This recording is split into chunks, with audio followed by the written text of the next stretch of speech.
High বন্ধুরা, তোমরা সবাই কেমন আছো? আজকে অনেকদিন পরে তোমাদের জন্য একটা ভিডিও নিয়ে আসলাম। ভিডিওটার থিম থেকে বুঝতে পারছো যে গ্রামীণ মেলা।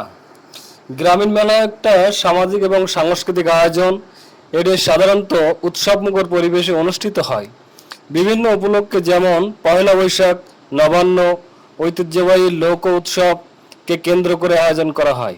এখানে বৈচিত্র্যময় দোকানপাট বসে, যেমন মনোহরি, কসমেটিক্স, মাটির জিনিসপত্র, বাঁশ এবং কাঠ দিয়ে তৈরি বিভিন্ন হস্তশিল্প ইত্যাদি। এছাড়াও বিভিন্ন বিনোদন যেমন নাগরদোলা, পুতুল নাচ এই মেলায় দেখা যায়।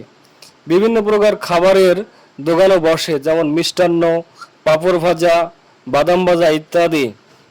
গ্রামীণ মেলা শুধু বিনোদন নয়, এটি গ্রামীণ মানুষের জীবনের সাথে গভীরভাবে যুক্ত একটি গ্রামীণ ঐতিহ্য ও সাংস্কৃতিক বন্ধনকে দৃঢ় করে।